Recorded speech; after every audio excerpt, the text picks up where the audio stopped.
Hello friends, welcome back to పోపుల పెట్టే channel. ఇవాల్టి special recipe healthy and tasty Spanish omelette ఎలా తయారు చేయాలో చూపించబోతున్నాను. ఈ స్పానిష్ ఆమ్లెట్ బ్రేక్ఫాస్ట్గా కానీ లేదా డిన్నర్గా కూడా చాలా బాగుంటుంది. ఈ స్పానిష్ ఆమ్లెట్ తయారు చేసుకోవటానికి ఆలూని శుభ్రంగా కడిగి ఇలా స్కిన్ మొత్తం నీట్గా పీల్ చేసుకోవాలి. పీల్ చేసుకున్న ఆలూని ఇలా చిన్న చిన్న ముక్కలుగా కట్ చేసుకోవాలి. ఈ ఆలూ పీసెస్ మరీ పల్చగా ఉండకూడదు, అలా అని మరీ మందంగా కూడా ఉండకూడదు. ఇలా మధ్యస్థంగా కట్ చేసుకొని పెట్టుకోవాలి. ఈ మాత్రం మందం ఉండేటట్టు కట్ చేసుకోవాలి. అలాగే ఉల్లిపాయను కూడా ఇలా సన్నగా పొడవుగా కట్ చేసుకొని పక్కన ఉంచుకోవాలి. ఇప్పుడు ఒక బౌల్ తీసుకొని అందులోకి 3 ఎగ్స్ని పగలగొట్టుకొని వేసుకోవాలి. ఇక్కడ నేను 3 ఎగ్స్ని మాత్రమే వేస్తున్నాను. మీకు ఆమ్లెట్ మందంగా కావాలి అనుకుంటే మరొక 2 ఎగ్స్ని కూడా వేసుకోవచ్చు. ఇలా ఎగ్స్ని వేసుకున్న తర్వాత 2 మినిట్స్ పాటు బాగా బీట్ చేసుకోవాలి. ఇలా బీట్ చేసుకోవటం వలన ఆమ్లెట్ ఫ్లఫీగా వస్తుంది. ఇలా కలుపుకున్న తర్వాత ఇందులోకి రుచికి సరిపడా ఉప్పు, కొద్దిగా మిరియాల పొడి వేసుకొని మొత్తం బాగా మిక్స్ చేసుకోవాలి. ఉప్పు ఇంకా మిరియాల పొడి వేసుకొని మొత్తం బాగా కలుపుకొని పక్కన ఉంచుకోవాలి. ఇప్పుడు స్టవ్ పైన ప్యాన్ పెట్టుకొని అందులోకి 2 టీ స్పూన్స్ ఆయిల్ వేసుకోవాలి. ఆయిల్ కాస్త వేడైన తర్వాత ఆలూ స్లైసెస్ని వేసుకోవాలి.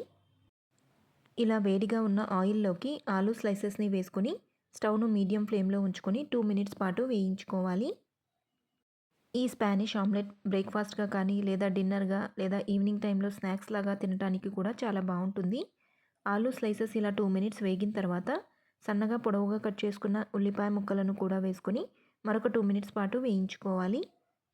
వెయిట్ లాస్ అవ్వాలనుకున్న వాళ్ళు ఈ స్పానిష్ ఆమ్లెట్ని బ్రేక్ఫాస్ట్గా కానీ లేదా డిన్నర్కి కానీ తీసుకుంటే చాలా త్వరగా వెయిట్ లాస్ అవుతారు.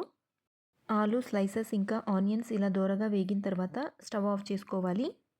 ఇలా ఫ్రై చేసి పెట్టుకున్న ఉల్లిపాయ ఇంకా ఆలూ ముక్కలని ముందుగా బీట్ చేసి పెట్టుకున్న ఎగ్ బ్యాటర్లోకి వేసుకొని మొత్తం బాగా మిక్స్ చేసుకోవాలి.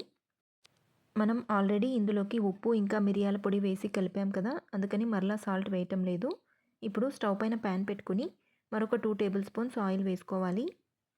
మీరు ఆయిల్ బదులు బటర్ని కూడా వేసుకోవచ్చు. ఆయిల్ కాస్త వేడైన తర్వాత ముందుగా కలిపి ఉంచుకున్న ఎగ్ బ్యాటర్ని వేసుకొని ఇలా స్ప్రెడ్ చేసుకోవాలి. ఆలూ పీసెస్ అన్నీ ఒకే దగ్గర లేకుండా ఇలా వెడల్పుగా స్ప్రెడ్ చేసుకోవాలి. ఇలా చేసుకున్న తర్వాత మూత పెట్టి స్టవ్ను మీడియం ఫ్లేమ్లో ఉంచుకొని 2 మినిట్స్ ఉడికించుకోవాలి. 2 మినిట్స్ తర్వాత ముందుగా ఎడ్జెస్ని లూజ్ చేసుకొని నిదానంగా మరొక వైపుకు టర్న్ చేసుకోవాలి. ఇలా టర్న్ చేసుకొని ఇటువైపు కూడా మరొక 2 మినిట్స్ పాటు వేయించాలి. ఇలా 2 మినిట్స్ వేగిన తర్వాత స్టవ్ ఆఫ్ చేసుకొని ఒక ప్లేట్లోకి తీసుకుంటే ఎంతో టేస్టీగా ఉండే స్పానిష్ ఆమ్లెట్ రెడీ అయిపోయింది. ఈ స్పానిష్ ఆమ్లెట్ని టొమాటో సాస్తో తింటే చాలా రుచిగా ఉంటుంది. చేయటం చాలా ఈజీ కదా. ఒకసారి మీరు కూడా తప్పకుండా ట్రై చేసి మీకు ఎలా కుదిరిందో కామెంట్ సెక్షన్లో చెప్పండి. ఈ వీడియో మీకు నచ్చిందని అనుకుంటున్నాను. ఈ వీడియో మీకు నచ్చినట్లయితే లైక్ చేయండి, షేర్ చేయండి. మరిన్ని లేటెస్ట్ అప్డేట్స్ కోసం పోపుల పెట్టే ఛానల్ని సబ్స్క్రైబ్ చేసుకొని పక్కనే ఉన్న బెల్ ఐకాన్ని యాక్టివేట్ చేసుకుంటే నేను ఎప్పుడు వీడియో అప్లోడ్ చేసినా మీకు నోటిఫికేషన్ వస్తుంది. వీడియో మిస్ అవ్వకుండా చూడొచ్చు. Thank you for watching. Please subscribe.